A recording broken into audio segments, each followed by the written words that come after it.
pray, for devils have no reason. Satan waits to curse your ways. Have you seen it in his eyes? Have you wondered if he's laughing when he plays? This is a set of instructions for how to speak with the devil, which, as those of you with any sort of brains at all might know, is a patently moronic proposition on the face of it, one likely to culminate in any number of thoroughly unpleasant fates. Honestly, it would probably be smarter to publish your credit card number on Facebook, or take up a career in crocodile wrestling. But then again, that's not going to stop you, is it? Not if you're sincerely interested, that is. Technically, if you do everything just right, there's a fair chance you'll walk away scot-free, and that seems to be reason enough for some people to decide it's a good idea, especially if you're the fate-tempting, thrill-seeking scare junkie type, or the desperate type. Which brings me to a point of clarification I ought to make. This is not a manual for making any kind of Faustian bargain. You know, the whole sell your soul type of deal. Although if you happen to bring it up in conversation, he certainly wouldn't be one to refuse. Following through with such a foolhardy bargain, however, would necessitate removing some of the protections which you will put in place for your conversation. And I doubt I need to spell out for you why that would be a bad idea. If you're really mathematically impaired enough to want to trade something that will last you an infinite number of years for something that might last about 90 tops, there are plenty of other rituals out there for you to follow. This one, if performed correctly, should only allow the two of you to talk. This perhaps begs the question of why you would exactly want to speak with the devil in the first place. Maybe some of you just like the idea of making small talk with extremely dangerous occult entities, but for the sake of the human race, I hope most of you aren't quite that stupid. Short answer is, he knows things. Things that some of you may have a deep vested interest in finding out. I mean, he's not omniscient or anything, much as he might like to pretend otherwise. He's not God, but he's definitely got a supernatural advantage over the kind of knowledge any human would be able to obtain. For example, he probably wouldn't be able to predict the next world war, or tell you the cure for cancer, but he could very well be able to predict the winning lottery numbers for tomorrow's $500 million Powerball, or tell you what deadly, undiagnosed condition might be afflicting one of your loved ones. Of course, now, the Prince of Darkness doesn't just go around giving out winning lottery numbers to anyone who asks, and trusting any information obtained from a being commonly described as the father of all lies is liable to land you in a situation worse than what you were already in. However, if you're really dead set on finding something out, and you've exhausted all other options, there is a way to try and get accurate information out of this guy. You see, like so many of the more urban villains in popular culture, the devil has a bit of a penchant for games and gambling. Of course, the reason he likes them is because he almost always wins. Unless you happen to be a fiddler named Johnny, or are being represented by Daniel Webster, you're probably going to get your ass handed to you. But if you're determined enough to want to face the risks and log the odds, there's a certain game the two of you could play to try and win the information you need. First things first, we'll start with a description of the summoning process. Then we'll get into the rules of the game, some tips on how to play, and finally, of course, the inevitable litany of arcane shit that might horribly go wrong. In order to contact your conversational partner, you'll need to go to church at midnight. It doesn't matter what kind of church, large, small, old, new, liberal, or conservative, just as long as you're sure it will be empty. The last thing you want is for some preacher to walk in on you while you're in the middle of this, for the sake of the preacher's well-being as much as your own. The process will probably work best if you try it on a new moon, a full moon, Friday the 13th, or Halloween. The actual day is less important than the psychological aspect it has on you. Just don't be stupid and try it on Christmas Eve or something like that. You'll be fine. The time is important though. You don't have to start or end your ritual at exactly 12 a.m. Greenwich Atomic Time or anything, but as a general rule of thumb, you ought to show up a bit before midnight, have everything set up no later by 10 or 15 after. Show up a lot before midnight if you don't know how you're going to get in. Shockingly enough, most houses of God do tend to lock their doors at night, at least if no one's there to watch over them. And remember, we want it empty, right? There are, of course, certain things that you need to bring and certain things that you can't bring. For this ritual, you will need a full can of salt. You won't need it all, but it's better safe than sorry. 7 candles, red or white being preferable, something to light the candles with. You'd be shocked how often people forget this. Occult or not, they aren't going to magically light themselves. A length of red string, rope, yarn, or thread. A full-length floor or wall mirror. Ideally, you'll want to find one already present in the church. They're a bit unwieldy to be lugging around with you during a break-in. However, if there aren't any there, you'll have to bring your own. You might also find it useful to bring some markers, pencils, paper, a flashlight, or any sort of tools that might be necessary to secure your entrance into the church. You will not be permitted to bring in any electronic or timekeeping devices. This includes all cell phones, smartphones, tablets, e-readers, MP3 players, PDAs, calculators, wristwatches, pocket watches, kitchen timers, hourglasses, etc., etc. Seriously, it's worse than the SAT. If you're one of those people who has to have your smartphone practically wired to your brain, don't worry, you can bring those with you to the church as long as you leave them outside the room in which you will be doing the ritual. If you brought a flashlight, leave that outside too. Also, don't bring any sort of religious paraphernalia to protect you, especially if it pertains to the Abrahamic religions. And yeah, it does refer to those gothy black cross earrings you're wearing. As long as they're right side up, they count. If you have any kind of holy symbols like that with you, the devil will simply refuse to show up. Don't worry, you're not going in totally unprotected. In fact, most of the supplies with you are not for any sort of devil summoning ritual, but for your own protection. Old superstitions and folk magic remedies to guard oneself from evil. From what I know of it, the effect's mostly based on the power of belief, so there are probably numerous other objects, artifacts, and procedures that would work just as well. If you'd like to risk being left helpless at the mercy of the devil in order to test that theory, feel free to experiment. However, for anyone without a psychotic death wish, I'd recommend sticking to the fundamentals. Once you're sure you have all the right supplies with you, make your way into the church and find some place to set up. It can be anywhere from the main sanctuary, where services are held, to a Sunday school classroom, to a walk-in supply closet. As long as you have a sufficient amount of open floor space and are certain not to be disturbed, set up your mirror first. This is where the devil will appear when you summon him. As such, you mustn't complete the summoning until you've laid down the certain words around it. First, surround the mirror with an unbroken circle of salt. If the mirror is hanging on a wall, lay down a semicircle around it instead, making sure the salt touches the wall at both ends. Then wrap your red string around the mirror several times. The color red, especially red string, is symbolic of protection in the folklore of many cultures and religions. This is also why red candles are a good idea. Speaking of candles, set them up around the outside of your circle of salt, spaced at relatively even intervals. No, you do not have to get out measuring tape and make it perfectly exact, but try to make it look like it was set up by someone old enough to be trusted with matches. Light the candles in a clockwise fashion, being careful not to disturb the salt. If you break the circle, you'll have to start all over again. Once all the candles are lit, burning strongly, your protective wards are complete, and you can now start the summoning. To do so, you must first get the devil's attention and demonstrate your resolve by performing some sort of sacrilegious act in the holy space. Turning a crucifix cross upside down is fairly conventional, but it's not the only option. For example, I know of a kid who once fulfilled this requirement by scribbling obnoxious graffiti all over the painting of a Jesus hanging in a Sunday school classroom. After you've finished doing whatever offensive thing you decide on, shut all the doors to the room, turn off all the lights, so that the space is only lit by the candles. Face the mirror and stare deeply into it, concentrating on your desired outcome. There are no incantations, no arcane strings of Latin you have to recite. Just look into the mirror and wish as hard as you can for the devil to appear there. After a few moments of this, when you feel ready, close your eyes and count to 10, then open them. If all has gone correctly, you will no longer see your own reflection. You will be looking at the devil, or at least how he wants to appear to you.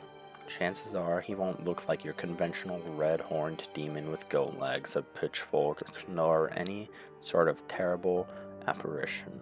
No point in scaring you off now, better to lure you in. Make sure you feel safe. To that end, he generally takes on the appearance of a fairly average, nondescript human being. If anything, he's prone to vanity and will lean towards the attractive end of the spectrum.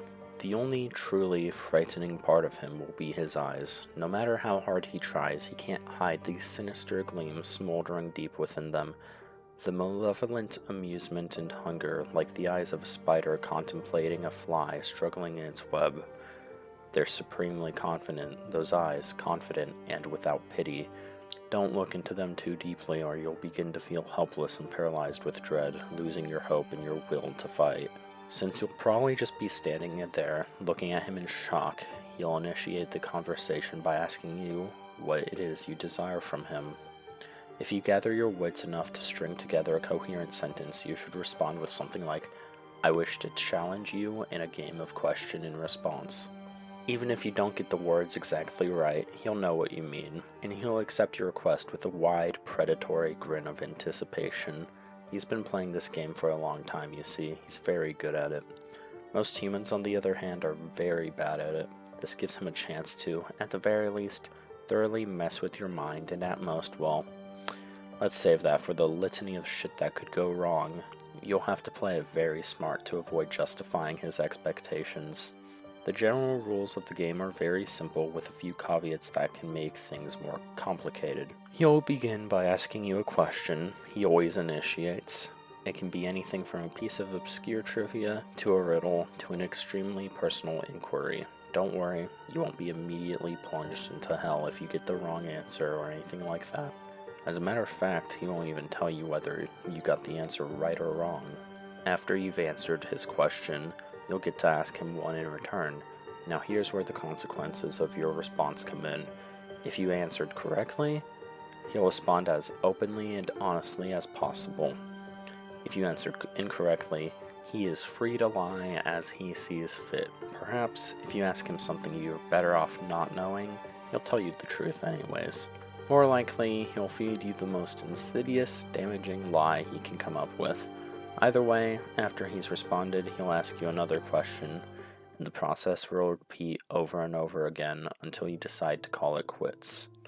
Now, you may be sitting there thinking that sounds fairly easy to get the information you need. All you have to do is wait for a question you can answer correctly, then take that opportunity to ask him what you really want to know.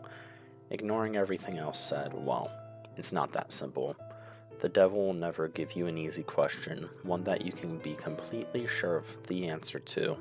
He may instead give you questions that maybe you have some vague knowledge of, or that you think maybe you know the answer to, but aren't really confident, thus forcing you to endlessly second-guess yourself, obsessing over whether or not you can trust the information that he gave you next.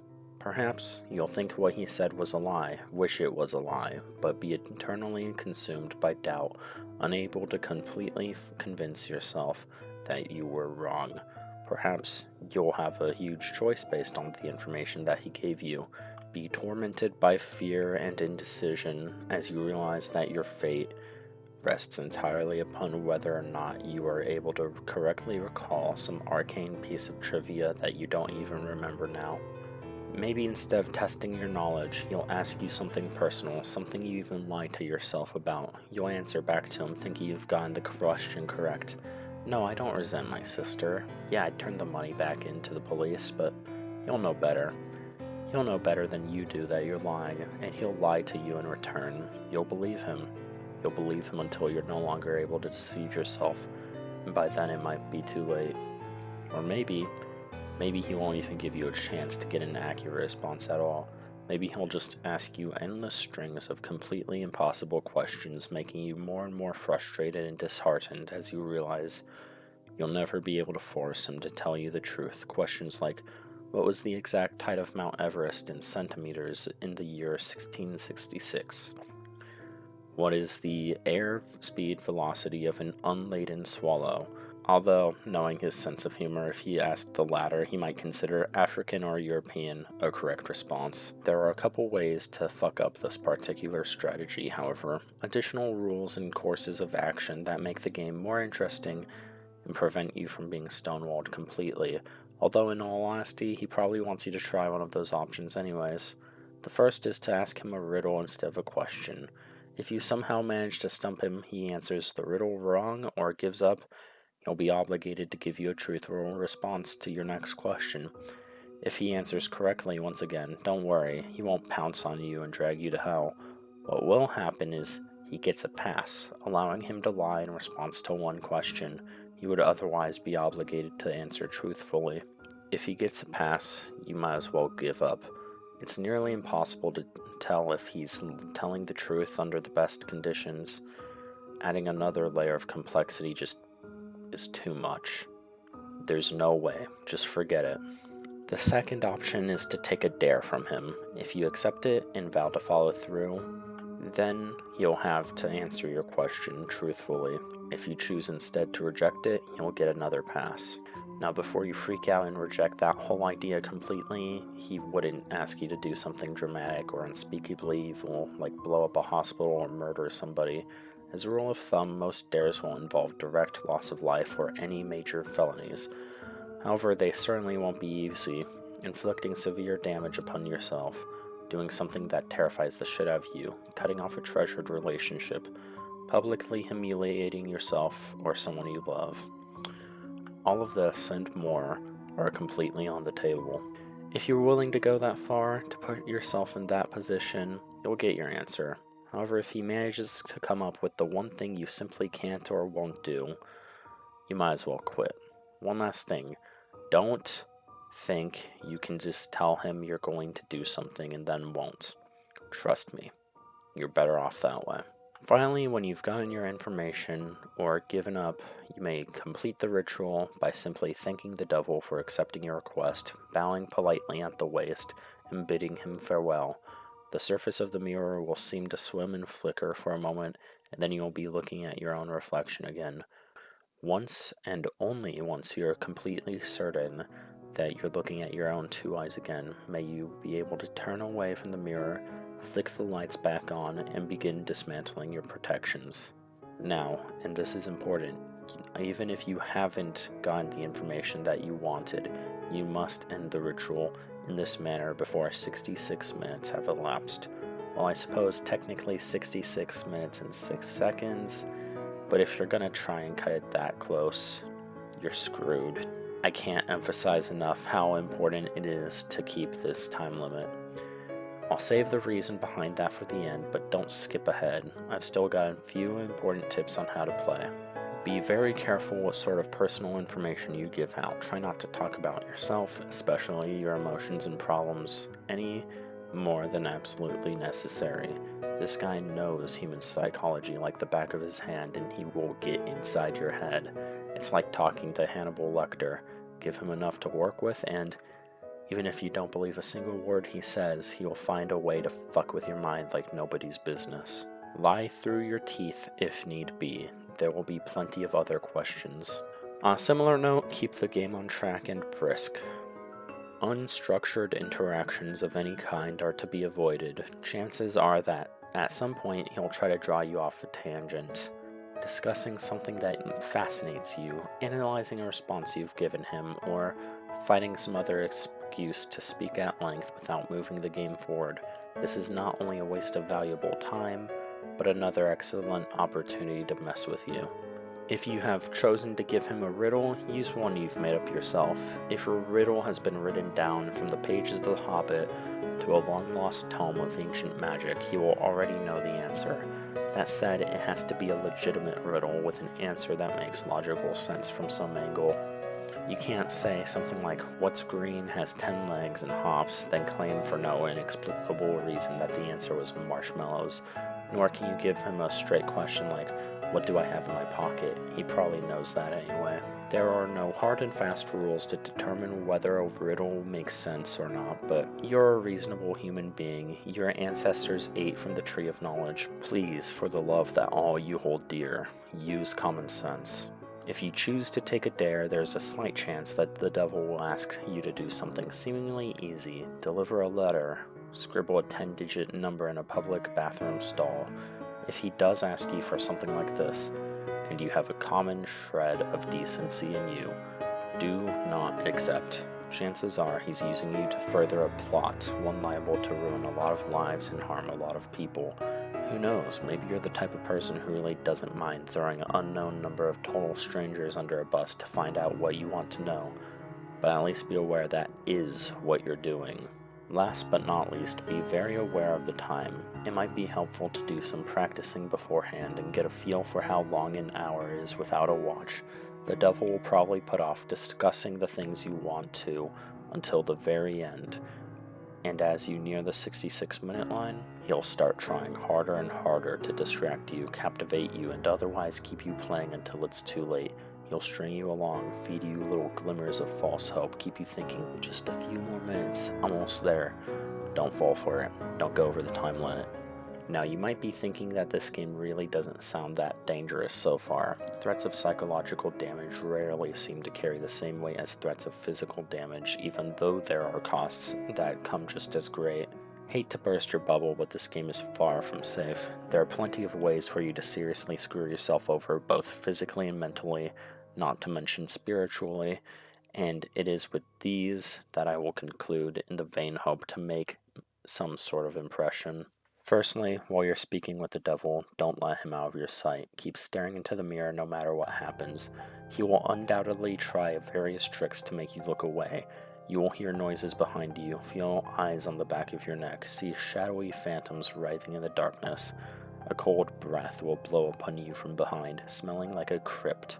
A deep silence will settle, only to be interrupted by a loud smack directly behind your head, giving you about the worst jump scare you've ever had. Hell, the devil may even abandon a measure of his own dignified facade and give a sudden jump of feigned shock, shouting loudly and pointing behind you with a convincing look of terror on his face. Whatever he might test you with, don't look away from him. If you look away, lose sight of him completely, even for a second. You will look back to the mirror to find him gone. Well, not gone, just out of the mirror, in the room, with you. Same goes for if you break any of the protections you laid down before the beginning of the ritual, interrupting the circle of salt, letting the red string unwind, knocking over a candle, or letting one go out. Any of these things will free him from the mirror, and well, you're a bunch of creative horror junkies, I'm sure you can fill the blanks. On a different topic, the devil may ask you, what is your full name? You must not give it to him. Names are things with great power. Although, of course, he will already know your name. Telling it to him is basically inviting a vampire into your own home. Your name is deeply synonymous with your inner self, thus giving him your name is powerfully symbolic of giving him yourself. If you are foolish to make this action, all your protections will be for naught, and he will seize upon your unwitting offer with malicious glee, stealing away your soul and dragging it back to hell with him. At least this way, the devil will find a complete, identifiable body. As a matter of fact, your vacant shell will be totally unblemished, seemingly have dropped dead of sheer terror. Last but certainly not least, there's the matter of what happens if you go over the time limit. This is arguably the worst thing you can do. You won't think so at first. The devil will give you no indication that you have gone over your time limit, and you'll conclude the ritual as if nothing had gone wrong. Maybe he'll smile at you, but this will be easily dismissed as your imagination. You'll turn the lights back on, gather your belongings, go to leave the room, but when you open the door, you'll see nothing.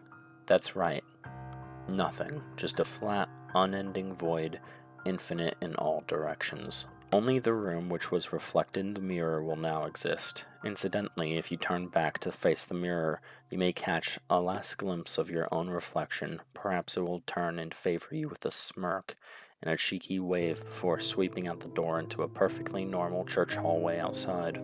As you may have already figured out, you yourself are no longer in the church. Your soul is now trapped in the mirror, and the devil has taken the liberty of possessing your body now that you're no longer using it. Pound at the glass, scream all you like, you'll never get out on your own. No exorcist can help you, but don't worry, it's not like you're in hell, right? At least not necessarily. What you have to understand is that a human soul stripped bare of its flesh is a deeply volatile, vulnerable thing, especially when trapped in the land of the living. You are now an entity purely mental, and as such, the barriers between what is real and what is imaginary have completely dissolved. As you fill that reflected room with your anger, your sorrow, your fear of being trapped, these emotions will begin to coalesce, given form by your mind. If you're not particularly imaginative, these creatures may not be too terrible, may not be able to inflict too much horror and pain. With time, you may even be able to teach yourself to get rid of them. If, however, yours is a mind haunted by monsters, a mind that is vibrantly creative and imaginative, more than the usually twisted well, there's no way of telling what horrors might come clawing their way out of the maelstrom, tasting sweet release from the confines of your subconscious, hungering for your terror and suffering. They will refuse to be banished, dragging and kicking, screaming into a endless positive feedback loop of pain and fear.